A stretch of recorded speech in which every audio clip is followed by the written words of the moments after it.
right, guys, welcome back to Marlins 9. As always, I'm Jeremiah Geiger, and today I am joined on the podcast by a new Marlin in the system on the Jupiter Hammerheads, Eric Rataczak.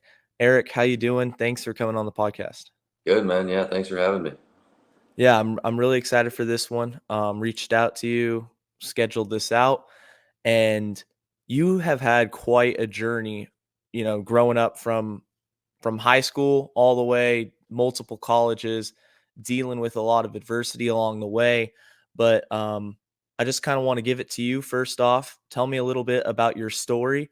What led you here to becoming a professional baseball player for the Marlins? Yeah. I mean, like you said, it's there were a lot of stops. So I love baseball all my life, obviously, as everyone who makes it to this level does. But when I was in high school, I was not nearly as physical of a player as I am now. I was the same height, but really skinny, like 165 pounds, I think I was coming out of high school. And that's at 6'3", so not a lot of muscle there. Um, so I didn't really have any, I wasn't hitting the ball hard, which is my job as the positionally how, my style of play. That's my job now. So wasn't doing that. So didn't have any really options out of high school. So I went to the University of San Diego, just on an academic scholarship as a student, not involved with the team at all. That was in 2019. I graduated high school 2019, started there 2019 in the fall. Played on the club team that fall, and then over winter break that year, I got diagnosed with diabetes. That's when I found out I was, type 1 diabetic, which is a lot later than most people find out. There are people who find out later than that too, but just in general, it's later than people usually get diagnosed. So, that sounds like, kind of sucks, which it's not, a great thing, obviously, but like compared to, the person I was coming out of high school and that frame and everything, like it was actually a great thing because once you get that stuff taken care of, you get prescribed insulin and get your blood sugar and all that health stuff in order. All of a sudden, your physical body starts to take off a little bit. I gained 20 pounds the first month after I was diagnosed, and another 30 pounds over the next year and a half after that.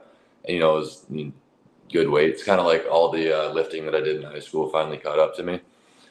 And so then I come back after break, and I'm still playing club ball at San Diego. And I remember the first game we played back, I got under a ball and just kind of spun it over the fence to right field. And, in the past, if I was going to hit a ball over the fence, it was like need to be like 10 different things need to align. It need to be a perfect swing, perfect barrel, wind conditions, the right part of the field. And I remember I mishit this ball and it went over, and I was like, that's something new. I got some power. Yeah. Yeah. And then that season got cut short actually because of COVID. So we only got to play a few games, but just in those few games, it was kind of like, oh man, there might be something else here. Like now with this new physicality aspect, and that got me really excited. But then COVID hit and shut the school down, shut everything down, as everybody knows. And I went and played for a post-grad team the next year because I didn't want to go to school again for the same tuition price for, the old Zoom Right. university. Financially, it just was not like, it's not what I'm paying for to go to college in San Diego. I would be sitting on my couch at home in Minnesota taking Zoom class. So like, it's not why I'm going to USD, man. You don't get to interact with the professors. You don't get to go to the beach. You don't get to, there's Right. none of, There's no point at that point. yeah, especially not for that price tag. So I took that year off and did the post grad thing, and also did some just some like lessons and work with youth guys out of that same facility. So between the compensation for the lessons and then like the price of the post grad program was basically just kind of came out even. So financially, it was a much better route than going to school would have been that year. But then from that post grad program, I played in the Northwoods that summer with a little local connection there in Minnesota. And between those two things, was able to get recruited to a few different schools, and I ended up going to a junior college in Illinois called Wabash Valley, which is they're usually pretty highly ranked junior college, and anyone who knows the JUCO baseball scene, like there's a lot of good players at those high level junior colleges that a lot of people don't really realize or recognize because they don't get any of the spotlight. Um, and I played there for just the fall semester. Yeah, just the fall semester. And the way it was shaking out, it didn't look like I was going to get a whole lot of playing time. The guy they had in front of me was a guy who had played for them last year and was committed to Louisville, and a big, they liked him and he was their guy.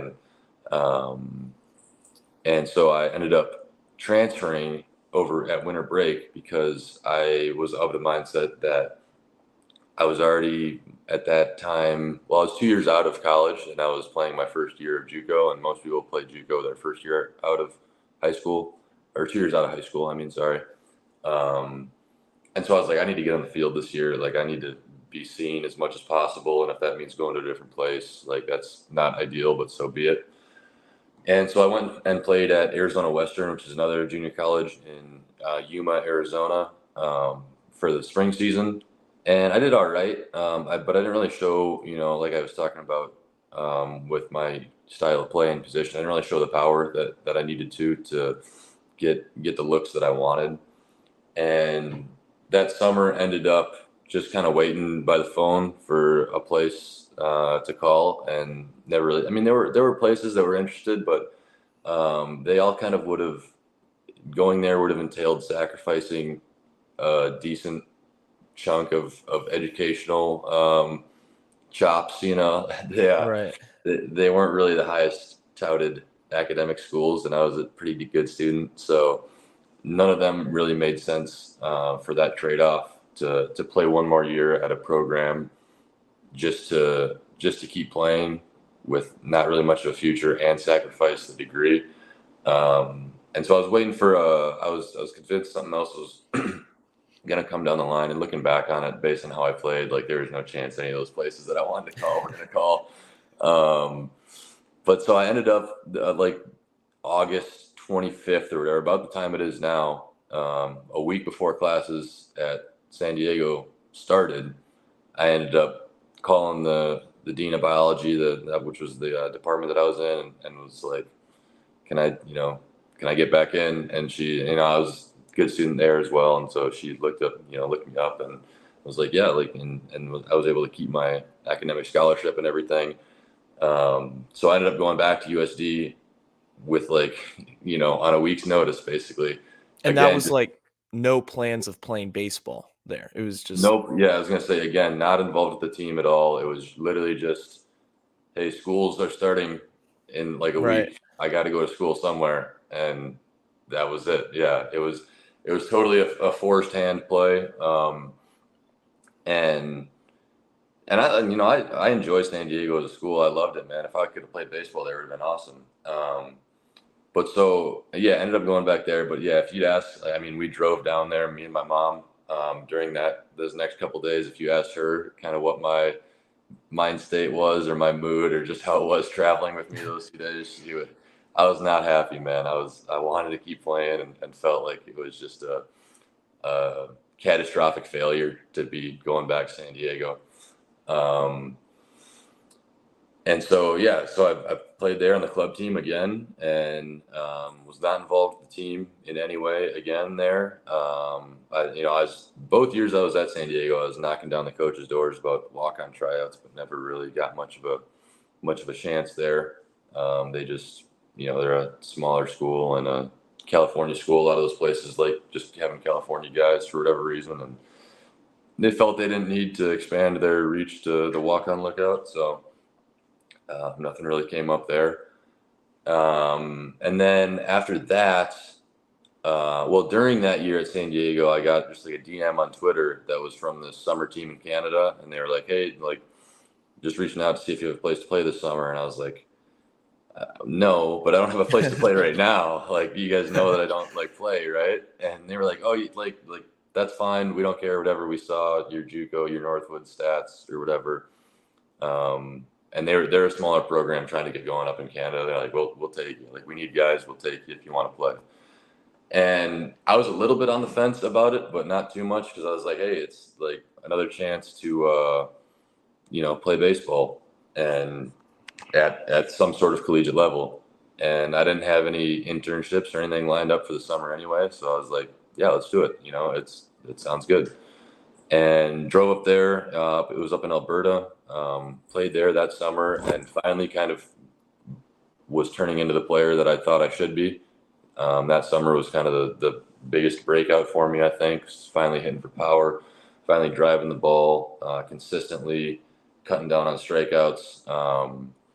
And so then that's how I ended up getting to Niagara's, because Niagara University had a lot of guys in that league because they have a pretty good Canadian presence on their team. And so the coaches saw me there after I had a good summer. And I was posting all over, Twitter and everything too, like clips of that league, because I was like, hey, if I could get, my foot back in the door baseball wise from this, that'd be sick. And so they reached out to me through that, and credit to them, because there were a few places that reached out. But credit to them, because with my kind of winding path and route, and like the eligibility and the compliance issues that come with a case like mine, even though I was a good student and everything, are like pretty tough to sort through. And a lot of schools, especially the bigger schools, have like whole departments dedicated to that stuff. And a lot of them just weren't willing to figure it out, because they're like, you're not worth you know, you're a risk reward kind of guy, and you're not Mm. worth like all the work that it takes to figure out this kind of red tape stuff. And Niagara has exactly two people on their coaching roster, and somehow they managed to do the legwork to figure out and straighten out all that stuff to clear up my eligibility. Um, so they were the team that I ended up playing for, and couldn't have been happier about it. It was a great fit for me at the time, and a great fit for the program to have me at the time. I kind of fit into what they were trying to do nicely. It was a great year again. Obviously, I played well again in order to get myself this chance, because that was this most recent college season. Yeah, we won the conference there, which is the first time the school had done that. So it was a good year for the program, and for me and a couple of our guys. We had another couple guys get picked up as well. Ryan Minkler went to the Nationals, and Tommy Takayoshi got signed a free agent deal with the A's. And Niagara's not really a school that's sending guys to the to affiliate ball every year. So it was pretty cool to be part of that. And I'm super grateful to that school for providing me that opportunity, because, like I said, I was just trying to get my foot back in the door of baseball. But yeah, man, those are the, what is it, 5 schools on 4 schools in 5 years. But I don't even know. I keep a notes app in my phone that has like the chronological order of all the places, because when I was like I was in the transfer portal this summer, because I still had a Mhm. year of eligibility, and I had to keep this like file in my phone that listed it out day by day or like year by year, so that I could just send that to coaches to explain it, because it doesn't make any sense, man. And I confuses me too. So I think that covers it all, though. Well, I mean, you willed yourself to every opportunity. I mean, you deserve a ton of credit for that, because, I mean, a lot of people, a lot of Marlins fans that are going to get to know you, hopefully through this podcast, and watch your development through the system. They're going to see, like, it's actually amazing. You start off out of high school, you're not even going to any school for baseball. It's not like you started off at NAIA or JUCO. You're just a regular student. You're just a regular Yeah, dude playing club ball for fun, you know? yeah. So that's incredible, man. I know. So out of high school, you didn't have any like offers at all to play, or No, did I you have like, mean, yeah, how'd that work? yeah. If you talk like people talk about offers, and it's kind of a gray area, right? Because Yeah. there's what schools can offer, what's actually an official offer, all that stuff. Basically, what I had was there were D3s in the Minnesota area that said like, "Hey, you'd probably be on the team if you come to school here." And that was about it. I mean, they're not. If for people who don't know, they're not allowed to offer scholarship money. Right. Division III schools. Also, they they weren't schools I was interested in at all anyway, and so it would have been sacrificing a lot to play baseball at a level that probably wouldn't have much of a future. But yeah, I mean, it was like two schools that were like low level D3s near Wow. my house. Yeah. And then you play yourself, you know, Arizona Western. You had that semester at Wabash Valley, you said it was in Illinois? Hmm. Hmm. Yeah. And you go to Niagara, you become the conference player of the year, you know, Hmm.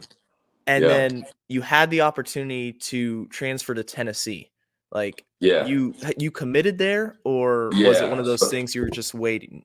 So yeah, I was in the transfer portal this summer because with someone in my situation, you have no idea what's going to happen. Like Right. you're stressed from scouts and everything, and I mean, a lot of just the way the draft works too. It's not it's never a for sure thing. There's nothing for certain until your names are signed on the dotted line, and so I had another year of college eligibility, and especially with the success I had last year, I'm like, yeah, I'm gonna use it if I don't have an opportunity to go pro.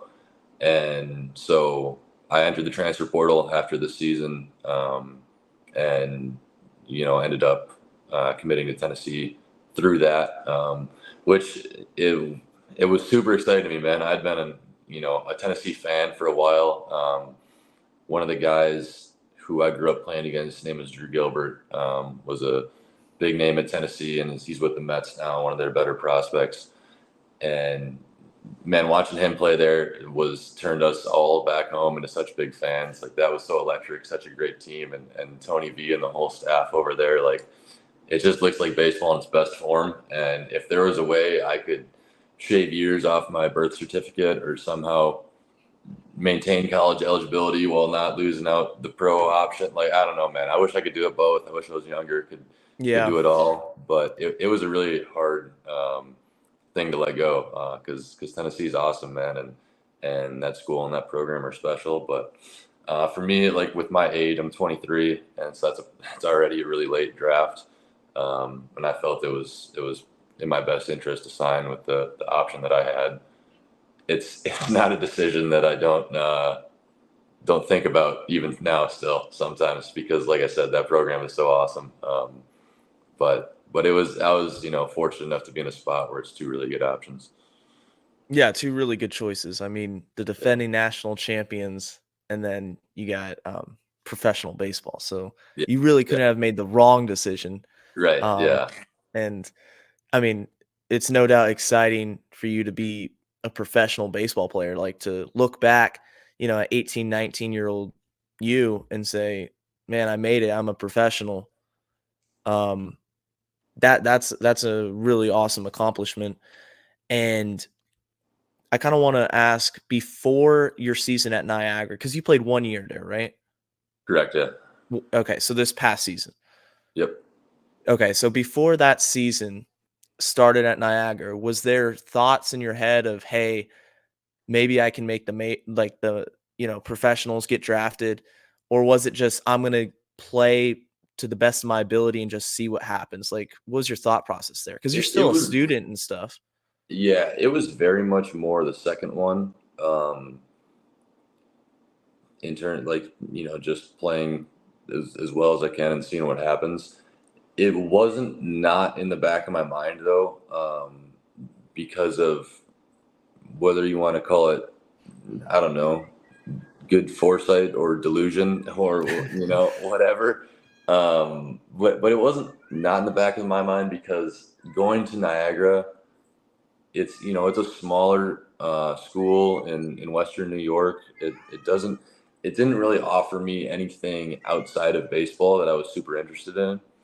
And so it was by going there, I was like for the kind of the first time saying like, yeah, I'm prioritizing baseball over everything. Like I'm making this choice because baseball is the top priority, even over school in that sense, because like the degree from San Diego probably would have been looked a tick better on paper. That's not a huge difference or anything, but um, yeah, it was by going there I was making the decision to be all in on baseball, and so in that sense it was a little bit in my mind, um, but it was never really like an actual it was never anything other than a dream until like halfway through the season when interest started to roll in and everything, and then down the stretch with the playoff action is when stuff kind of started to heat up the most, I think, or at least when a lot of places got to see me play. What message do you have for like younger players or anybody really that has type 1 diabetes and kind of views it? Because I know you want to promote this. And if you can do it, you've dealt this and with diabetes in of itself, and now you have this incredible journey where you're at 5 different schools. I mean, you're a Mhm. testament to if you want it enough, it's going to happen. Pursue your dreams. It's Yeah, cliche, but you're a walking testament of that. What yeah, message do you have to the rest of those people?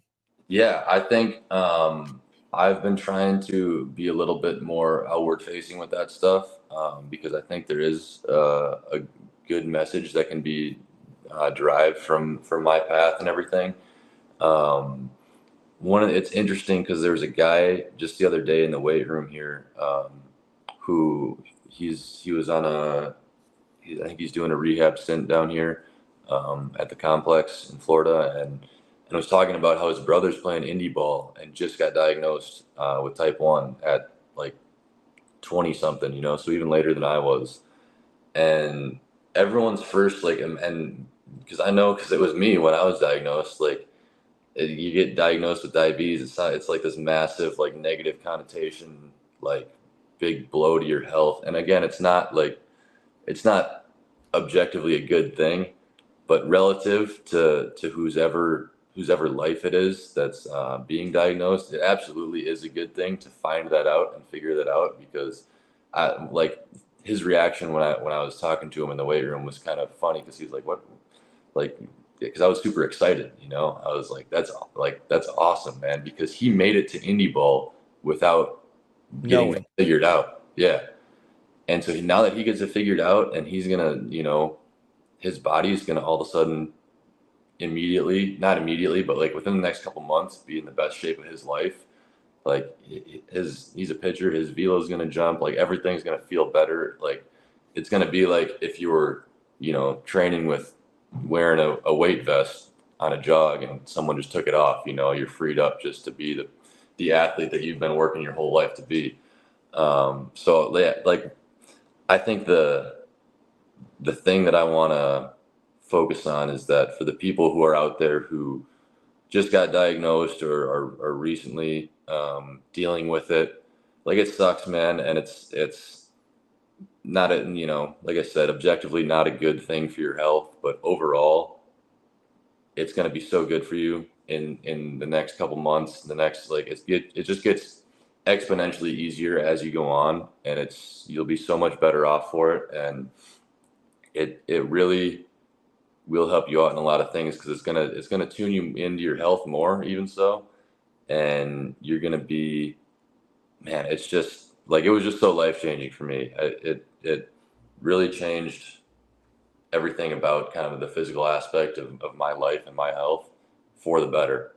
And so I think the like I kind of have this image in my head where there's a lot of kind of inertia in like the self-care and health and fitness industry and world right now, of like that stuff being cool, now, like, it's like I've heard about it from people who live on like the West Coast and like the tech industries and stuff. Like it's not cool to drink on, Saturday night anymore, because people are working on Sunday, because people are, because they have things to do, and so, like, I think you see someone wearing a glucose monitor and have an insulin pump. It's like that's someone who's like a little bit more tuned into their health than you are. And so you should look out for them, because they're like, they know They're what they're dialed doing. in. Yeah, they're dialed in, man. They mean business. And if you like turn it to your advantage, man. Like I know how like we talk a lot with our nutritionists here about blood sugar levels, and most of that is directed at people obviously who don't have diabetes. And so it's like we're trying to get an insulin response after we work out in order to absorb the protein that we're eating. So we eat carbs with it, you know. I can do that manually from like I can control that from right here, you know, and I can see exactly what my blood sugar levels are. Like that's an advantage if you look at it the right way. So yeah, I want people who are in that mind state of where I was when I got diagnosed, of being freaked out and scared and not knowing what it meant. I didn't know if it was like they're gonna tell me I like can't play sports. I had no idea what it meant, you know. And so I want people to just forget all that.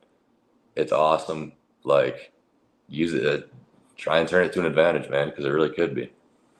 Great message, Eric, and great view on your situation and the situation as a whole. And now you're in the minor leagues, drafted professional baseball player with Jupiter. And I wanted to ask kind of what is your, approach every day now that you're in the minors? How has it been the last month and a half or so since the draft as you've gotten some at bats now and are playing in professional games? Like, how has it been?